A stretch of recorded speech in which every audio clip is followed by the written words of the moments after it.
Hello friend, आज हम GST के बारे में कुछ सामान्य जानकारी प्राप्त करेंगे। जैसे जीएसटी का हिंदी में नाम वस्तु एवं सेवा कर और अंग्रेजी में full form goods and service tax. तो क्या है जीएसटी, जीएसटी के प्रकार, क्यों है आवश्यक जीएसटी, किस तरह से कार्य करेगा जीएसटी, जीएसटी ने कर दी दरें, जीएसटी के दायरे में व जीएसटी से बाहर की चीज़ें, जीएसटी के आम लोगों पर पड़ने वाला प्रभाव, इन सब का आज हम विश्लेषण जानकारी प्राप्त करेंगे। वस्तु एवं सेवा कर, गुड्स एंड सर्विस टैक्स यानी कि जीएसटी। जीएसटी की नींव आज से 16 वर्ष पहले रखी गई थी। इसके बाद वर्ष 2007 में तत्कालीन भारत सरकार ने 2010 से जीएसटी लागू करने का प्रस्ताव रखा था तथा मार्च 2011 में लोकसभा में इसे पेश किया गया। दिसंबर 2014 में एक बार फिर से जीएसटी विधेयक संसद में पेश किया गया तथा मई 2015 में इसे लोकसभा में पारित किया गया। राज्यसभा में मंजूरी मिलने के बाद यह संविधान का 122वां संशोधन कहलाया। पूरे देश में इसको 1 जुलाई 2017 से लागू किया जा रहा है। 25 साल पहले अर्थव्यवस्था के उदारीकरण के बाद जीएसटी के रूप में अप्रत्यक्ष करों में क्रांतिकारी सुधार होने जा रहा है।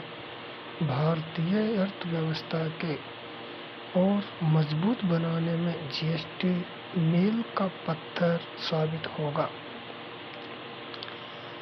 क्या है जीएसटी? जीएसटी अर्थात वस्तुओं एवं सेवा कर एक अप्रत्यक्ष कर है। यह एक एकीकृत कर है जो वस्तुओं एवं सेवाओं दोनों पर मिलेगा।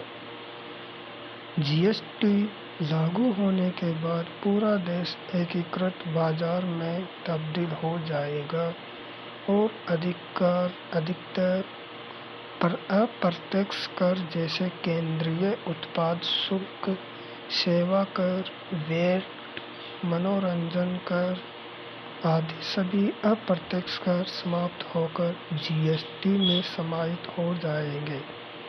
इसके बाद भारत एक सिंगल टैक्स वाली अर्थव्यवस्था बन जाएगा अर्थात देश में वस्तुओं और सेवाओं पर लगने वाले अलग अलग टैक्स खत्म हो जाएंगे और फिर नए आंकड़े के अनुसार देश के सभी लोग सेवाओं एवं वस्तुओं पर केवल एक ही टैक्स देंगे जिसे जीएसटी के नाम से जाना जाएगा। दुनिया के करीब 165 देशों में जीएसटी लागू है।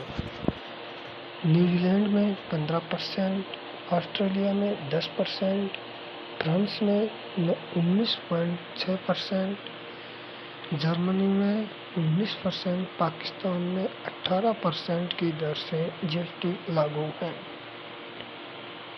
जीएसटी से पहले भारत के टैक्स सिस्टम में सबसे बड़ा सुधार वर्ष 2005 में किया गया था। तब सिस्टम टैक्स को वैट अर्थात मूल्य निर्धारित कर जो कि एक बाजार कर होता है, ये बदल दिया गया था। इसकी मदद से अलग अलग चरणों में लगने वाले करों को कम करने की कोशिश की गई थी, लेकिन वैट भी टैक्स पर टैक्स लगने वाली व्यवस्था का अंत नहीं कर पाया। वैट उन वस्तुओं पर भी लगता है जिनके लिए एक्स्ट्रा ड्यूटी चुका दी गई हो, यानी लोगों को टैक्स पर भी अलग से टैक्स देना पड़ता था। भारत में टैक्स की वर्तमान व्यवस्था के अनुसार देश में निर्मित होने वाली वस्तुओं की मैन्युफैक्चरिंग पर एक्स्ट्रा ड्यूटी देनी पड़ती है और जब वे वस्तुएं बिक्री पर लाई जाती हैं तो इस पर सेल टैक्स और वेट अतिरिक्त लग जाता है। इसी तरह उपलब्ध कराई गई सेवाओं पर लोगों से सेवा टैक्स वसूला जाता है, लेकिन जीएसटी लागू होने के बाद इन करों का बोझ समाप्त हो जाएगा। जीएसटी के प्रकार। जीएसटी 3 प्रकार की होती है। सीजीएसटी यानी कि केंद्र वसूलेगा, एसजीएसटी ये राज्य वसूलेंगे और आईजीएसटी एक साथ दोनों वसूलेंगे। संघीय ढांचे को बनाए रखने के लिए जीएसटी 3 स्तरों पर लगेगा। केंद्रीय वस्तु एवं सेवा कर सीजीएसटी, इस कर को केंद्र सरकार वसूलेगी। राज्य वस्तु एवं सेवा कर एसजीएसटी, इस कर को राज्य सरकारें वसूलेगी। एकीकृत वस्तु एवं सेवा कर आईजीएसटी, एक राज्य से दूसरे राज्य में वस्तुओं की सेवाओं की बिक्री की स्थिति में यह कर लगेगा। आईजीएसटी का एक हिस्सा केंद्र सरकार और दूसरा हिस्सा वस्तु सेवा का उपयोग करने वाले राज्य को प्राप्त होगा। तो दोस्तों, आज हम यहाँ जीएसटी के बारे में कुछ सामान्य जानकारी प्राप्त की।